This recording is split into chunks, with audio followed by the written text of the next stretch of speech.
നമസ്കാരം. നമ്മളിന്ന് പഠിക്കാൻ പോകുന്നത് ഡെവലപ്മെന്റിൽ ഫോം ചെയ്യുന്ന ഇമ്പോർട്ടന്റ് ആയിട്ടുള്ള രണ്ട് കോമ്പൗണ്ട് പ്രിപ്പറേഷൻ ആണ്. സോ നമുക്ക് ഫസ്റ്റ് വരുന്ന കോമ്പൗണ്ട് എന്നുള്ളത് K2Cr2SO. K2Cr2SO എന്ന് പറഞ്ഞാൽ potassium dichromate. So potassium dichromate എങ്ങനെയാണ് പ്രിപ്പയർ ചെയ്യുന്നതെന്ന് പറയുന്നത്. ഓക്കെ, സോ ഈ പൊട്ടാസ്യം ഡൈക്രോമേറ്റ് പ്രിപ്പയർ ചെയ്യുന്ന ഒരു ഓർ ഉണ്ട്. ഓറിന്റെ പേരാണ് chromite or. Potassium dichromate prepare ചെയ്യുന്നത് ക്രോമൈറ്റ് ഓറിൽ നിന്നാണ്. സോ ക്രോമൈറ്റ് ഓറിന്റെ ഫോർമുല വരുന്നത് FeCr2O4. FeCr2O4 ഇതാണ് ക്രോമൈറ്റ് ഓറിന്റെ ഫോർമുല. ഓക്കെ, അപ്പൊ ഈ ഒരു കോമ്പൗണ്ടിൽ നിന്നായിരിക്കും നമ്മൾ K2Cr2SO പ്രിപ്പയർ ചെയ്തെടുക്കുക. അപ്പൊ ഇതിന് മൊത്തത്തിൽ 3 സ്റ്റെപ്പാണ് നമുക്ക് പഠിക്കാനുള്ളത്. സോ ഈ 3 സ്റ്റെപ്പാണ് നിങ്ങൾ പരീക്ഷയ്ക്ക് എഴുതേണ്ടത്. സോ ഓക്കെ, സോ നമുക്ക് ഓരോന്നെ നോക്കാം. സോ ഫസ്റ്റ് എഴുതാം സ്റ്റെപ്പ് 1. സ്റ്റെപ്പ് 1 എന്ന് വെച്ചാൽ നമ്മൾ ഈ ക്രോമൈറ്റ് ഓറിനെ സോഡിയം ക്രോമൈറ്റ് ആക്കുന്ന പ്രോസസ് ആണ്. ഓക്കെ, സോ നമ്മൾ ചെയ്യുന്ന ഈ ക്രോമൈറ്റ് ഓറിനെ സോഡിയം ക്രോമേറ്റ് ആക്കുക എന്നുള്ളതാണ് ഇതിന്റെ ഫസ്റ്റ് സ്റ്റെപ്പ് വരുന്നത്.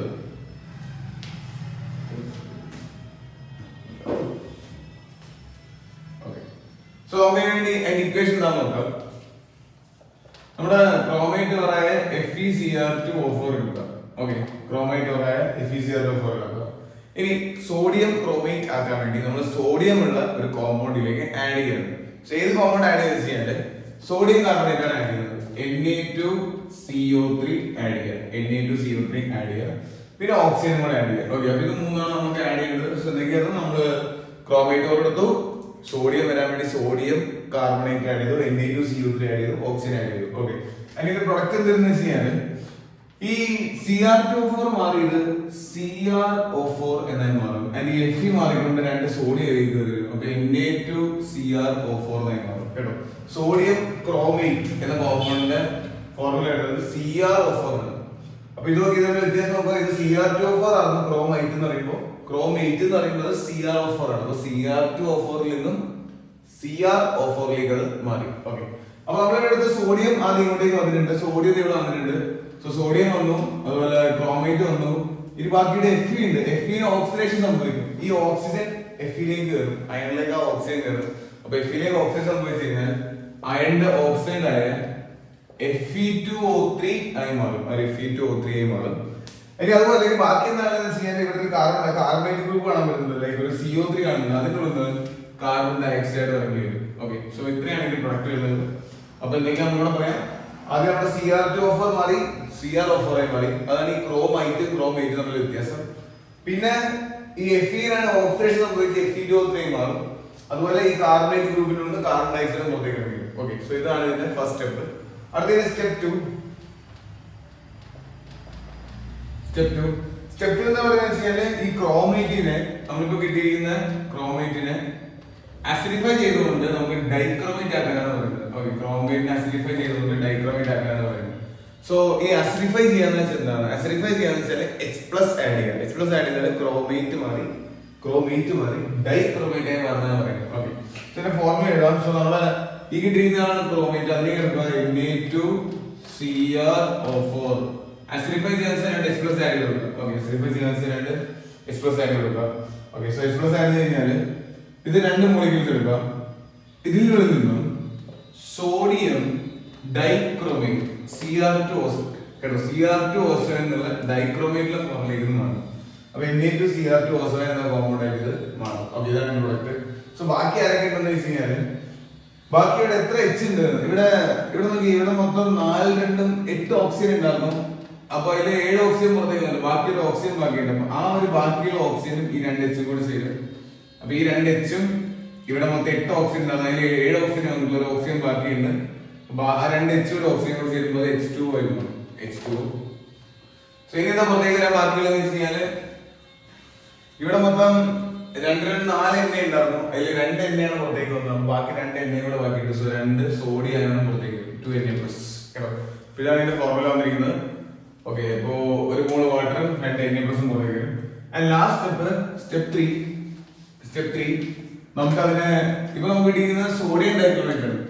സ്റ്റെപ്പ് 3 വരുന്നത് സോഡിയം ഡൈക്രോമേറ്റിനെ മാറ്റി പൊട്ടാസ്യം ഡൈക്രോമേറ്റ് ആക്കുക. ഓക്കെ, സോഡിയം ഡൈക്രോമേറ്റിനെ മാറ്റി പൊട്ടാസ്യം ഡൈക്രോമേറ്റ് ആക്കുക. ഇതാണ് സ്റ്റെപ്പ് 3. ഓക്കെ. അപ്പൊ ഈ സോഡിയം ഡൈക്രോമേറ്റ് വേണ്ടി പൊട്ടാസ്യം ഡൈക്രോമേറ്റ് ആക്കാൻ എന്ത് ചെയ്യണമെന്ന് അത് ഞാൻ പറയുന്നത് നിങ്ങളിത് ഞാൻ പറയുന്ന അതേ സ്പീഡിൽ എന്റെ കൂടെ തന്നെ എഴുതി പോവാണെങ്കിൽ നിങ്ങൾക്ക് ഇത് മനസ്സിലാവും. ലൈക്ക് എന്താ സ്റ്റെപ്പ് ചെയ്യുന്നത് നമ്മൾ പറയുന്നുണ്ട്. അപ്പൊ അത് രീതിയിൽ എഴുതി പോകാൻ നോക്കുക കേട്ടോ. സോ സോഡിയം ഡൈക്രോമേറ്റ് Na2 ഇവിടെ കിട്ടിയതാണ് Cr2O7 അത് മാറി K2Cr2O7 മാറുന്നു. സോ സോഡിയം മാറി പൊട്ടാസ്യം ആവണം. നമ്മൾ ഓർഗാനിക് ആയി ചെയ്യുന്ന അതേ മെത്തേഡ് ഉപയോഗിക്കുക. അതായത് സോഡിയത്തിനെ കളയും വേണം, പൊട്ടാസ്യത്തെ ഇത് വേണം. അപ്പൊ അങ്ങനത്തെ ആരെങ്കിലും ആഡ് ചെയ്യുക. സോ അങ്ങനത്തെ ആഡ് ചെയ്യുന്നതാണ് KCl. ഞാൻ 2 മോൾസ് KCl ആഡ് ചെയ്തു. അപ്പൊ ആ KCl സിയലും എണ്ണയും കൂടെ പൊക്കോളും. ഈ എണ്ണയും ആ സിയലും കൂടെ ചേർന്ന് NaCl ആയിട്ട് പൊക്കോളും. ഓക്കെ. അപ്പൊ എണ്ണ മാറും, സിയൽ മാറും, അതിന്റെ K ഇങ്ങോട്ടേക്ക് കയറി വരും. അപ്പൊ നമുക്ക് K2Cr2O7 വരും കേട്ടോ. അപ്പൊ NaCl മാറി KCl ആക്കണമെങ്കിൽ ലൈക്ക് എണ്ണയെ മാറ്റി K ആക്കണമെങ്കിൽ KCl ആഡ് ചെയ്ത് കൊടുക്കുക. അപ്പൊ എണ്ണയെ റീപ്ലേസ് ചെയ്തുകൊണ്ട് K വന്നു. ഓക്കെ. സോ ഇത്രയേ ഉള്ളൂ പ്രിപ്പറേഷൻ ഓഫ് ഫസ്റ്റ് കോമ്പൗണ്ട് കഴിഞ്ഞു. ഇതാണ് സ്റ്റെപ്പ് 3. ഓക്കെ. അപ്പൊ 3 സ്റ്റെപ്പ് ആരെയുള്ളൂ. സ്റ്റെപ്പ് 1 നമ്മൾ എന്താ ചെയ്തെന്ന് വെച്ചാൽ സ്റ്റെപ്പ് 1 നമ്മൾ സോഡിയം Na2CO3 ഓക്സിജൻ ആഡ് ചെയ്തു. Na2CO3 ഓക്സിജൻ ആയപ്പോൾ ക്രോമൈറ്റ് മാറി ക്രോമേറ്റ് ആയി. പിന്നെ Fe സംഭവിച്ചാൽ Fe ഓക്സിഡേഷൻ സംഭവിച്ചു Fe2O3 ആയി. പിന്നെ കാർബണേറ്റിനുള്ളത് കാർബണൈസറും പുറത്തേക്ക് വന്നു. ഓക്കെ. ഇതാണ് സ്റ്റെപ്പ് 1 ഉണ്ടാകുന്നത്. സ്റ്റെപ്പ് 2 നമ്മൾ ചെയ്തത് ക്രോമേറ്റിനെ ഡൈക്രോമേറ്റ് ആക്കുക. അപ്പൊ അതിനെ ഡൈക്രോമേറ്റ് ആക്കാൻ നമ്മൾ അസിഡിഫൈ ചെയ്ത് H+ ആഡ് കൊടുത്തു. അപ്പൊ ഡൈക്രോമേറ്റ് ആയി. ലാസ്റ്റ് ഉള്ള ഡൈക്രോമേറ്റിലെ സോഡിയത്തിനെ മാറ്റിയിട്ട് പൊട്ടാസ്യം ആയി നമ്മുടെ ഫൈനൽ പ്രൊഡക്റ്റ് ആയി കേട്ടോ. അപ്പൊ ഈ 3 സ്റ്റെപ്പേ ഉള്ളൂ. ഇത് 2 പ്രാവശ്യം എഴുതി നോക്കുക. അപ്പൊ നിങ്ങൾക്ക് എല്ലാവർക്കും കിട്ടും. വളരെ ഈസിയാണ്. ഓക്കെ. സോ അടുത്ത നമ്മൾ പഠിക്കാൻ പോകുന്നത് രണ്ടാമത്തെ കോമ്പൗണ്ടിന്റെ പ്രിപ്പറേഷൻ ആണ്. സോ കോമ്പൗണ്ട് പേരാണ് ഈ ബോഡി കാണുന്നത് KMnO4. KMnO4 എന്താ വിളിക്കാൻ? KMnO4 ആണെങ്കിൽ പേരാണ് പൊട്ടാസ്യം പെർമാംഗനേറ്റ് കേട്ടോ. സോ എങ്ങനെയാണ് നമുക്ക് പൊട്ടാസ്യം പെർമാംഗനേറ്റ് പ്രിപ്പയർ ചെയ്ത് നോക്കാം. അപ്പൊ ഇത് നമ്മൾ ഉപയോഗിക്കുന്ന ഓറുണ്ട്. സോ ഓറിന്റെ പേരാണ് പൈറോളിസൈറ്റ്. ഓക്കെ. സോ നമ്മൾ ഇതിൽ ഉപയോഗിക്കുന്ന ഓറിന്റെ പേരാണ് പൈറോളിസൈറ്റ് ഓർ പൈറോളിസൈറ്റ് പറഞ്ഞാൽ MnO2. ഓക്കെ. സോ നേരത്തെ എഴുതിയതിന്റെ കാര്യം വളരെ ഈസിയായ പ്രിപ്പറേഷൻ ആണ്. കൂടുതൽ ടൈമിൽ മറ്റേതാണ് K2Cr2O7 പ്രിപ്പറേഷൻ ആണ് എക്സാമിന് ചോദിക്കുക കേട്ടോ. സോ ഇത് നോക്കാം. സോ MnO2 ഓറാണ് പൈറോളിസൈറ്റ് ഓർ. സോ സ്റ്റെപ്പ് 1 ഈ MnO2നെ മാറ്റിയിട്ട് നമുക്ക് K2MnO4 ആക്കുന്ന ഒരു സ്റ്റെപ്പ് ഉണ്ട്. അതാണ് ഒന്നാമത്തെ സ്റ്റെപ്പ് എന്നുള്ളത്.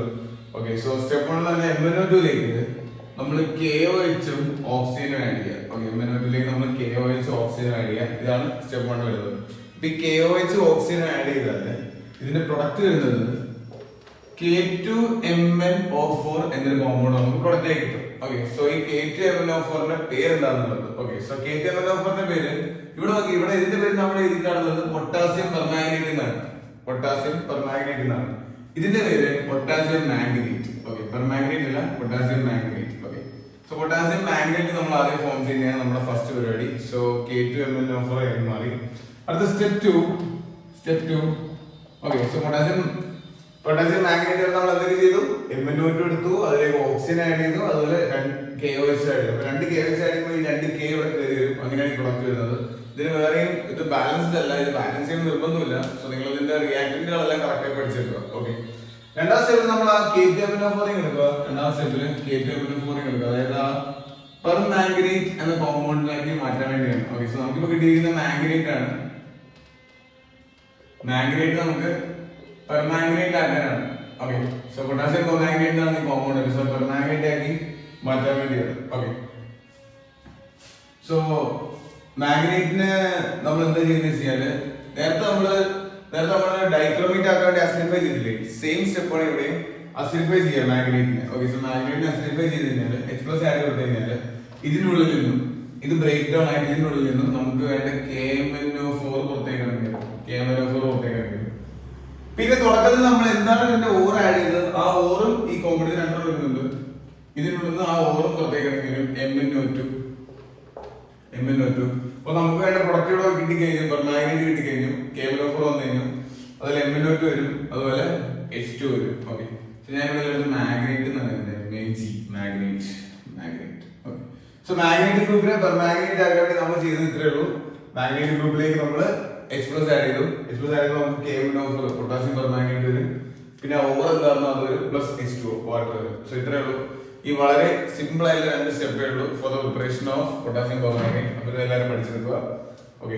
So thank you. അപ്പോൾ ഇത്രയേ ഉള്ളൂ ഈ 2 കോമ്പൗണ്ട്സിന്റെ പ്രിപ്പറേഷൻ. ശരി, നമുക്ക് ഈ ചാപ്റ്ററിലെ വേറെ കുറച്ച് ടോപ്പിക്കുകൾ നമുക്ക് നോക്കാം.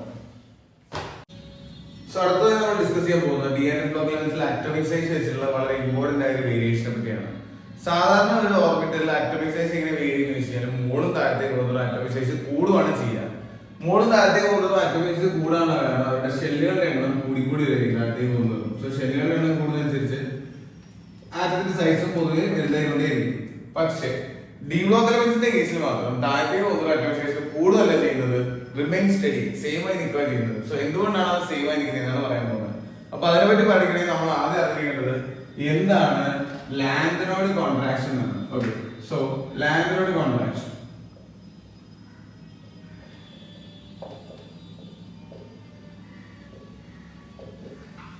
ലാന്തനോയിഡ് കോൺട്രാക്ഷനുള്ള കാരണക്കാരൻ എന്താണെന്ന് വെച്ച് കഴിഞ്ഞാൽ 4f ഓർബിറ്റലിന്റെ പുവർ ഷീൽഡിംഗ് എഫക്റ്റ് ആണ്. അപ്പൊ ഈ ഒറ്റ ലൈനെ നിങ്ങൾ പഠിക്കേണ്ടത് due to the poor shielding effect of 4f orbitals. So ഇത് എങ്ങനെ ബാധിക്കും എന്നുള്ളത് പറഞ്ഞുതരാം. താഴത്തേക്ക് പോകുന്നതും അറ്റോമിക് സൈസ് കൂടാനുള്ള ഒരു മെയിൻ കാരണമാണ് ഷീൽഡിംഗ് എഫക്ട്. ഷീൽഡിംഗ് എഫക്ട് എന്ന് വെച്ചാൽ ഈ പുറത്തുള്ള ഇലക്ട്രോണെ ന്യൂക്ലിയസിന് മര്യാദക്ക് അട്രാക്ട് ചെയ്യാൻ കഴിയില്ല. എന്തുകൊണ്ടാണ് ന്യൂക്ലിയസിന് മര്യാദ അട്രാക്ട് ചെയ്യാൻ കഴിയാത്തത് വെച്ചാൽ ഈ ഓൺ ദ വേയിലുള്ള ഓർബിറ്റൽസിൽ ഇലക്ട്രോൺസ് എല്ലാം ഷീൽഡ് ആയിരിക്കും. ഓക്കെ, നമ്മുടെ ക്ലാസ്സിലേക്ക് ഇരിക്കുമ്പോൾ ഏറ്റവും ബാക്കിലെ ആൾക്കാർക്ക് കാര്യം മനസ്സിലാവാത്തത്, ക്ലാസ്സിൽ മനസ്സിലാവാത്തത് നടുക്കുള്ള ബെഞ്ചിലെ കുട്ടികൾ ഇങ്ങനെ ഷീൽഡ് പോലെ വട്ടം കയറി ഇരിക്കുന്നതുകൊണ്ടാണ്. സെയിം അവസ്ഥ തന്നെ ഇവിടെ സംഭവിക്കും. ഇലക്ട്രോൺ ഇങ്ങനെ ഷീൽഡായി മുന്നിൽ കയറി നിന്നാലും പുറത്തുള്ള ഓർബിറ്റൽസിൽ ഇലക്ട്രോണിന് മര്യാദക്ക് ന്യൂക്ലിയസിൽ അട്രാക്ഷൻ എത്തില്ല.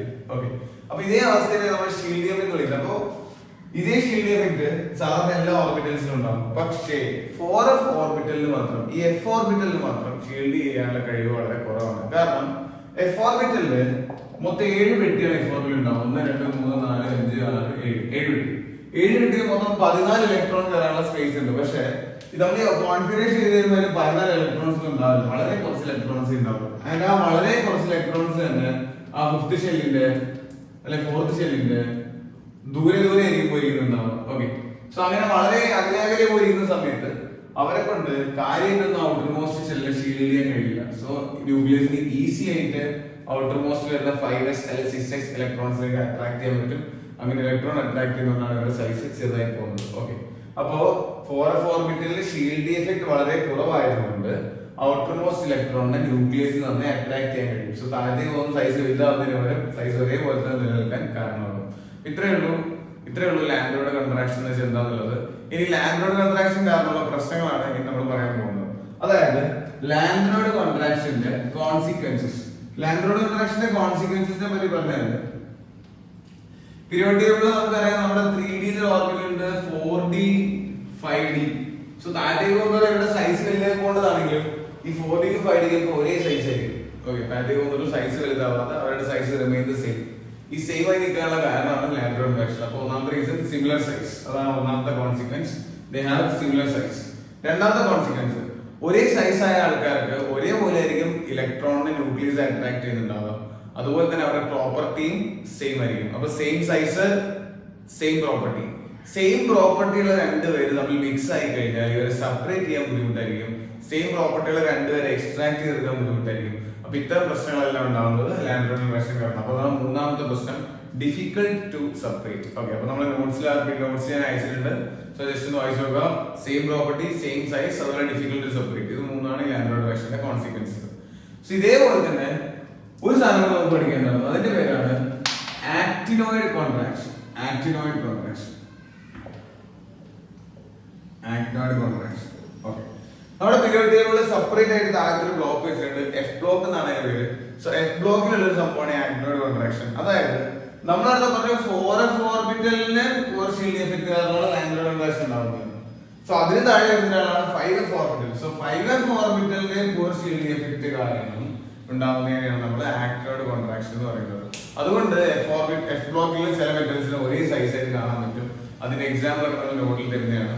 സോ ഇന്ന മെറ്റലുകൾ അവർക്ക് ഒരേ സൈസ് ആയി പോകാനുള്ള കാരണം ഈ ആക്ടിനോയിഡ് കോൺട്രാക്ഷൻ ആണ് കേട്ടോ. സോ ഇതിൽ ഏതിനാ കൂടുതൽ കോൺട്രാക്ഷൻ ഉണ്ടാവുക വെച്ചാൽ ലാന്തനോയിഡ് കോൺട്രാക്ഷൻ ആയിരിക്കും ആക്ടിനോയിഡ് കോൺട്രാക്ഷനെക്കാളും കൂടുതൽ ഉണ്ടാവുക. ഓക്കെ, ഇത്രയും ടോപ്പിക്കുകളാണ് നമുക്ക് DNF ബ്ലോക്ക് എലമെന്റ്സിലുള്ളത്. സോ ഇത് നമുക്ക് കുറച്ച് റിയാക്ഷൻസ് ബാലൻസ് ചെയ്യാൻ പഠിക്കേണ്ട ഒരു ടോപ്പിക് കൂടിയുണ്ട്. ഓക്കെ, സോ അത് ഞാൻ കാണിച്ചു തരാം. സോ അടുത്ത പറയാൻ പോകുന്നത് ഓക്സിഡൈസിംഗ് പ്രോപ്പർട്ടി എന്നൊരു ടോപ്പിക്കിനെ പറ്റിയാണ്. അതായത് നമ്മൾ നേരത്തെ പറഞ്ഞ പൊട്ടാസ്യം ഡൈക്രോമേറ്റ്, അതിലൊരു ഓക്സിഡൈസിംഗ് നേച്ചർ ഉണ്ട്.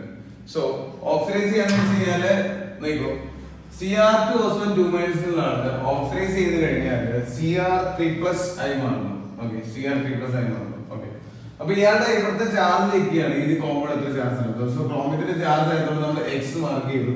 ഓക്കെ, സോ ഇവിടെ രണ്ട് ക്രോമറ്റ്, ഒരു ഓക്സിജൻ ചാർജ് -2, അപ്പൊ 2x പ്ലസ് -2 ചാർജിൽ 7 ഓക്സിജൻ, -2 ചാർജിൽ 7 ഓക്സിജൻ ഈക്വൽ ടു മോളിൽ കാണുന്ന ചാർജായ -2. അപ്പൊ ഇത് സോൾവ് ചെയ്ത് കഴിഞ്ഞാൽ 2x - 14 is equal to -2. So 2x equal to 14 minus 2, അതായത് 12. അങ്ങനെയാണ് x equal to 12/2 plus 6. Okay, അതായത് ഇയാളുടെ ഓക്സിഡേഷൻ സ്റ്റേറ്റ് ആദ്യം +6 ആയിരുന്നു. ഈ കോമ്പൗണ്ട് ഇയാളുടെ ഓക്സിഡേറ്റ് +6 ആയിരുന്നു. ഇപ്പോൾ അത് +3 ആണ്. സോ +6 +3 എന്ന് പറയുമ്പോൾ ഓക്സിഡേഷൻ നമ്പർ കുറേ ചെയ്തിരിക്കുന്നത്, അതായത് ഇയാൾക്ക് സംഭവിച്ചിരിക്കുന്നത് റിഡക്ഷൻ ആണ്. അപ്പോൾ നമ്മൾ മനസ്സിലാക്കേണ്ട കാര്യം, ഒരാൾ ഒരു ഓക്സിഡൈസിങ് ഏജന്റായി ആക്ട് ചെയ്യുകയാണെങ്കിൽ അയാൾക്ക് സംഭവിക്കുക റിഡക്ഷൻ ആയിരിക്കും. So Cr2O7 2 oxidising agent, strong oxidising agent, അപ്പോൾ അയാൾക്ക് സംഭവിക്കുന്ന റിഡക്ഷൻ ആണ്. അപ്പൊ ഇയാൾ നമ്മൾ ആര് കൂടെ ആഡ് ചെയ്ത ആൾക്ക് ഓക്സിഡേഷൻ സംഭവിക്കും, അല്ലെങ്കിൽ ഇയാൾക്ക് റിഡക്ഷൻ സംഭവിക്കും. കേട്ടോ, ഇത്രയേ ഉള്ളൂ. ഈ കോമ്പൗണ്ട് നമ്മൾ ആരുടെ കൂടെ ആഡ് ചെയ്ത ആൾക്ക് ഓക്സിഡേഷൻ സംഭവിക്കും. ഓക്കെ, അപ്പൊ അത് കാണിക്കുന്ന രീതിയിലെ കുറച്ച് ഇക്വേഷൻസ് ഒക്കെയാണ് നമുക്ക് ഇതിൽ പഠിക്കാനുള്ളത്. ഓക്കെ, അപ്പൊ ആദ്യം നമ്മൾ ഇതിന്റെ ബാലൻസ് ഇക്വേഷൻ Cr2O7 2 Cr3+ ആണെന്നാണ് ഞാൻ എഴുതി. എന്നിട്ട് ഇത് ബാലൻസ് ചെയ്യാം. ഇവിടെ രണ്ട് ക്രോമം ഉണ്ടാവും, അപ്പൊ അവിടെ നമ്മൾ 2 കൊടുക്കുക. ഓക്കെ, ഇനി നമ്മൾ +1 ബാലൻസ് ചെയ്ത മെത്തേഡ് ഉണ്ട്. ഇവിടെ എത്ര ഓക്സിജൻ ഉണ്ടോ അത്രയും വാട്ടർ അപ്പുറം ആഡ് ചെയ്യുക. അപ്പൊ ഇവിടെ മൊത്തം നോക്കി 7 ഓക്സിജൻ ഉണ്ട്. സോ 7 ഓക്സിജൻ ബാലൻസ് ചെയ്യാൻ 7 വാട്ടർ ആഡ് ചെയ്യുക. 7:2. 7 ഓക്സിജൻ ബാലൻസ് ചെയ്യാൻ 7 വാട്ടർ ആഡ് ചെയ്യുക. ലാസ്റ്റ് സ്റ്റെപ്പ്, ഇവിടെ എത്ര ഹൈഡ്രജൻ ഉണ്ടെന്ന് നോക്കുക. ഇവിടെ 7 2 14 ഹൈഡ്രജൻ ഉണ്ട്. അപ്പൊ അത് ബാലൻസ് ചെയ്യാൻ വേണ്ടി ഇപ്പുറത്ത് 14 എക്സ്പ്രസ് ആഡ് ചെയ്യുക. ഇങ്ങനെയാണ് നമ്മൾ ഈ റിയാക്ഷൻ ബാലൻസ് ചെയ്യേണ്ടത്. ഓക്കെ, സോ ഈ ഇക്വേഷൻ ഓർത്തിരിക്കുക. അതുപോലെ ഇയാൾ ഇങ്ങോട്ടേക്ക് വരുമ്പോ എത്ര ഇലക്ട്രോൺ ആയിരിക്കും ഗെയിൻ ചെയ്തിട്ടുണ്ടാവുക. ഇയാളുടെ ഇവിടുത്തെ ചാർജ് +6 ആയിരുന്നു, ഇവിടെ +3 ആയി. സോ +6 നിന്ന് ഒരാൾ +3ലേക്ക് വരണമെങ്കിൽ എത്ര ഇലക്ട്രോൺ വാങ്ങിയിട്ടുണ്ടാവും? +6 നിന്ന് +3ലേക്ക് വരുമ്പോൾ +6 എന്ന് പറയുമ്പോൾ 6 ഇലക്ട്രോൺ കുറവുണ്ടായിരുന്നു, +3 എന്ന് പറയുമ്പോൾ 3 ഇലക്ട്രോൺ കുറവായിരുന്നു. അപ്പൊ 3 ഇലക്ട്രോൺ ഗെയിൻ ചെയ്തിട്ടുണ്ടാവും. സോ ഒരു ക്രോമയും 3 ഇലക്ട്രോൺ ഗെയിൻ ചെയ്തിട്ടുണ്ടാവും. പക്ഷെ ഇവിടെ 2 ക്രോമയും ഉണ്ട്. അപ്പൊ 2 ക്രോമയും കൂടെ ഗെയിൻ ചെയ്യുമ്പോൾ മൊത്തം എത്ര ഇലക്ട്രോണായി? 6 ഇലക്ട്രോൺ. അപ്പൊ ഇതാണ് നമ്മൾ ഇതിന്റെ ബാലൻസ്ഡ് ഇക്വേഷൻ. ഈ ഇക്വേഷൻ എല്ലാവരും പഠിച്ചു വെക്കുക. ഓക്കെ, പക്ഷെ എങ്ങനെ എഴുതുന്നത്? Cr2O7 2 Cr3+ ആവുന്നേരം 6 ഇലക്ട്രോൺ ഗെയിൻ ചെയ്തു. 7 ഓക്സിജൻ ഉണ്ടെങ്കിൽ അതിനെ ബാലൻസ് ചെയ്യാൻ അപ്പുറത്ത് 7 വാട്ടർ, 7 നിന്നും 14 ഹൈഡ്രജൻ അതിനെ ബാലൻസ് ചെയ്യാൻ 14 എക്സ്പ്രസ്. ഓക്കെ, ഇതാണ് നമ്മൾ ഇതിന്റെ ബാലൻസ്ഡ് ഇക്വേഷൻ. ഓക്കെ, ഇനി ഇതിനെ നമ്മൾ പരീക്ഷയ്ക്ക് ചോദിക്കുക എങ്ങനെയാണെന്ന് വെച്ചാൽ പല റിയാക്ഷൻസ് വരും. ഒരു അയോഡൈഡ് അയഡിൻ ആവുന്നത്, സൾഫൈഡ് സൾഫർ ആവുന്നത്, ടിന്ന് അതിലെ അയണിന്റെ ഫെറിക് ആവുന്നത്, ഇങ്ങനെ പല കൺവേർഷൻ ക്വസ്റ്റ്യൻസ് തരും. സോ അതിലൊക്കെ നമ്മൾ ഇത് എങ്ങനെ യൂസ് ചെയ്യുന്നുള്ളത് കൂടെ ഒന്ന് അറിഞ്ഞിരുന്നാൽ മതി. ഓക്കെ, ഫോർ എക്സാമ്പിൾ ഇപ്പൊ ഒരു അയോഡൈഡ് അയഡിൻ ആവാതിരിക്കുക, ഒരു I- എന്നൊരു കോമ്പൗണ്ട് I2 ആവുകയാണ്. ഓക്കെ, സോ ഇയാൾക്ക് സംഭവിച്ചിരിക്കുന്ന ഓക്സിഡേഷൻ ആണ്. ഓക്സിഡേഷൻ ആണ് ലോസ് ഓഫ് ഇലക്ട്രോൺ. നോക്കോ, ഇയാൾക്കൊരു മൈനസ് ചാർജ് ഉണ്ടായിരുന്നു, ഇപ്പൊ ഒരു ചാർജും ഇല്ല, 0 ആയി. അതിനടുത്ത് ആ ഉള്ള മൈനസ് ചാർജുള്ള ഇലക്ട്രോൺ കൂടെ പുറത്തേക്ക് കളഞ്ഞു അർത്ഥം. അപ്പൊ ആ ഉള്ള ഇലക്ട്രോണെ കൂടെ അയാൾ പുറത്തേക്ക് കളഞ്ഞു. ഓക്കെ, ഒരു ഇലക്ട്രോൺ പ്ലസ് പുറത്തേക്ക് പോയി. ഓക്കെ, ഇനി ബാലൻസ് ആണ് നോക്കുക. ഇവിടെ I2 എന്ന് കാണുന്നുണ്ട്. അപ്പൊ നമുക്ക് ഇവിടെ 2 ഐഡിൻ വേണം. അപ്പൊ ഞാൻ 2 ഇപ്പുറം ഇട്ട് കൊടുക്കും. ഓക്കെ, I2 നല്ലോട് ഞാൻ ഇപ്പുറത്ത് 2 ഇട്ട് കൊടുക്കും. ഇപ്പൊ ഐഡിൻ കാര്യം ഓക്കെ. അപ്പൊ ഒരു I- പുറത്തേക്ക് വരും. ഇപ്പൊ 2 I- ഇല്ലേ, 2 I- നിന്ന് പുറത്തേക്ക് എത്ര ഇലക്ട്രോൺ വരും? 2 ഇലക്ട്രോൺ വരും. ഓക്കെ, സോ ഇതൊരു ഇക്വേഷൻ, ഇതൊരു ഇക്വേഷൻ.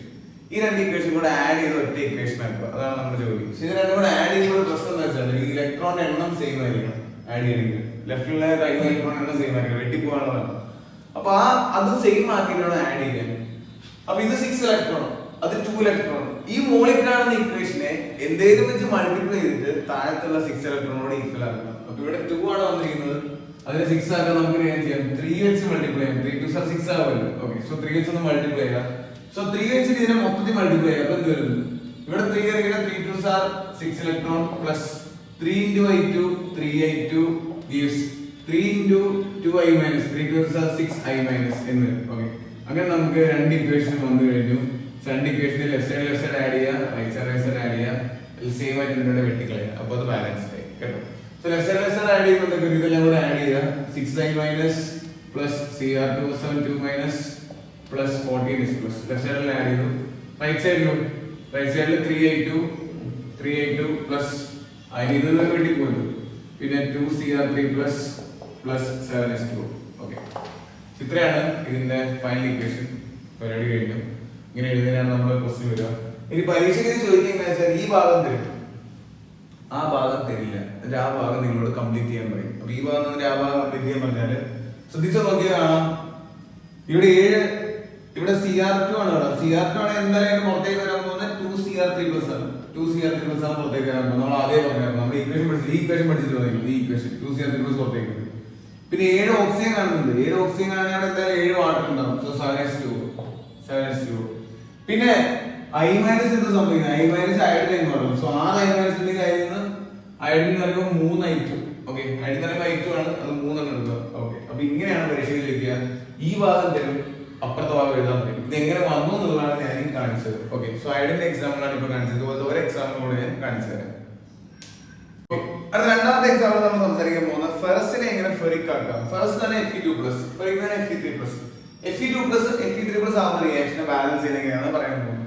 അപ്പൊ Fe2+, Fe3+ ആവുമ്പോഴത്തേക്കും എത്ര ഇലക്ട്രോൺ ലോസ് ചെയ്തിട്ടാവുന്നത്? ഓക്സിജൻ സംഭവിക്കുമ്പോൾ എത്ര ഇലക്ട്രോൺ കളഞ്ഞിട്ടാവുന്നത്? 2+, 3+ ആവുന്ന ഒരു ഇലക്ട്രോൺ കളഞ്ഞില്ല.